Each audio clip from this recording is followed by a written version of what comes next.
गुजरात में चैतर वसावा की गिरफ्तारी पर अरविंद केजरीवाल का बयान। कहा, गिरफ्तारी से आदिवासी समाज में घुस के चैतर वसावा जनता के लिए काम करते थे, इसलिए झूठे केस में उनको फंसाकर जेल में डाल दिया गया। केजरीवाल को ईडी के संबंध पर केंद्रीय मंत्री अनुराग ठाकुर ने कहा, केजरीवाल को ईडी की जांच का सामना करना चाहिए, उनको किस बात का डर, आम आदमी पार्टी में भरे पड़े हैं टांके। आम आदमी पार्टी की तरफ से डी गुप्ता ने भी राज्यसभा के लिए भरा पर्चा। नामांकन के बाद कहा, सब जानते हैं ईडी क्यों कर रही है कार्रवाई, उनको नहीं मिल रहा कोई रास्ता, नहीं मिला कोई सबूत। राज्यसभा के लिए स्वाति मालीवाल ने नामांकन किया। पर्चा भरने के बाद दिल्ली महिला आयोग की पूर्व अध्यक्ष ने कहा, जो आवाज महिलाओं के लिए सड़क से गूंजती थी, अब वही संसद में गूंजेगी। जेल में बंद आप नेता संजय सिंह का भी राज्यसभा के लिए नॉमिनेशन हुआ। पत्नी अनीता सिंह ने कहा, न्यायपालिका में उनको पूरा भरोसा है, जल्द रिहा होकर संसद जाएंगे संजय सिंह। केरल सरकार का लैंड असाइनमेंट संशोधन विधेयक, राज्यपाल आरिफ मोहम्मद खान ने कहा, मिली कई याचिकाओं को शासन को भेजा, लेकिन 3 रिमाइंडर्स के बाद भी राज्य सरकार ने जवाब दिया।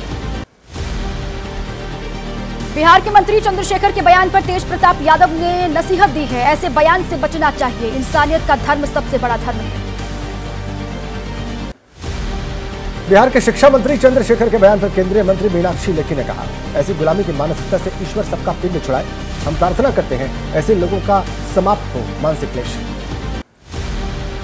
बिहार के शिक्षा मंत्री चंद्रशेखर के बयान पर बोले केंद्रीय मंत्री नित्यानंद राय। कहा, पता नहीं विपक्ष को राम मंदिर से क्या दिक्कत है, देश को अशफाक उल्ला खान, कैप्टन हमीद चाहिए, बाबर और अफजल गुरु नहीं। तेलंगाना विधानसभा चुनाव में कांग्रेस की जीत पर बोले बीजेपी नेता तरुण चुग। कहा, बीआरएस अब भूतकाल की पार्टी, कांग्रेस की जीत एक्सीडेंटल जीत, जनता समझ चुकी है, वोट अब बीजेपी को देना है।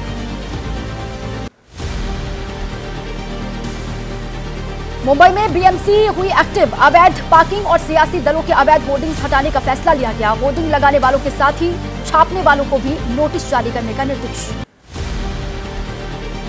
बिहार में शिक्षा विभाग के अपर मुख्य सचिव के पाठक के छुट्टी पर जाने को लेकर कयासों का दौर, शिक्षा व्यवस्था को दुरुस्त करने के लिए जारी कर रहे थे आदेश, जिसका हो रहा था जमकर विरोध। बिहार में खेल खिलाड़ियों के विकास पर नीतीश सरकार का जोर, राज्य में अलग से बनेगा खेल विभाग। नीतीश कैबिनेट की बैठक में लिया गया है फैसला, बिहार में स्पोर्ट्स को मिलेगा बढ़ावा। छत्तीसगढ़ में बीजेपी सरकार बनने पर कार्यकर्ताओं का सम्मान कार्यक्रम बीजेपी करा रही आयोजन। सीएम विष्णुदेव साय ने कहा, बीजेपी को ऐतिहासिक सफलता मिलने पर सम्मान। ज्योतिष महाकुंभ के समापन समारोह में बोले उत्तराखंड के सीएम धामी, वेदों में पूरे ब्रह्मांड का रहस्य समाया हुआ है, इस रहस्य को जानने के लिए ज्योतिष शास्त्र को समझना आवश्यक है।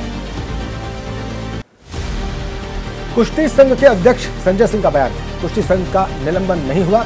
कहा, हमारा देश लोकतंत्र का देश, लाठी तंत्र का नहीं। संजय सिंह ने किया कुश्ती चैंपियनशिप कराने का ऐलान।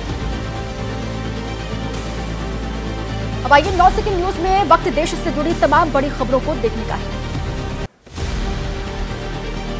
बिल्किस बानो केस में सुप्रीम कोर्ट ने रद्द किया गुजरात सरकार का फैसला, मामले के 11 दोषियों को जेल भेजने के आदेश। पीड़ित परिवार ने फैसले पर खुशी जाहिर की। कांग्रेस के सीनियर लीडर अभिषेक मनु सिंघवी ने कहा, जिस तरह बीजेपी ने अपनाई बलात्कारियों को बचाने की प्रक्रिया, अब उन्हें नहीं मिल रही मुंह छिपाने की जगह, बीजेपी के सभी जुमले एक्सपोज हो गए। बिल्किस बानो मामले पर आए फैसले पर बोले असदुद्दीन ओवैसी। कहा, गुजरात और केंद्र की बीजेपी सरकार ने दोषियों को रिहा करने में मदद की, इसलिए बिल्किस बानो से माफी मांगी। टीएमसी नेता शशि पांजा का बयान, सुप्रीम कोर्ट ने कहा, गुजरात सरकार की थी मिली भगत, इससे ज्यादा कुछ भी दुखद नहीं हो सकता है। कोर्ट ने जो कहा वो बहुत ही गंभीर मसला है। बिल्किस बानो केस में सुप्रीम कोर्ट का फैसला, पश्चिम बंगाल के सीएम ममता बनर्जी ने कहा, सर्वोच्च न्यायालय के फैसले का स्वागत, बोल्ड फैसले के लिए कोर्ट की आभारी। मालदीव के मंत्रियों के बयान पर बोली एविएशन टूरिज्म कमेटी, $1 अरब से ज्यादा बर्बाद करने के बाद भारत के खिलाफ जहर उगल रहे मंत्री, मालदीव को बेचना बंद करें, कोई पर्यटक नहीं जाएगा।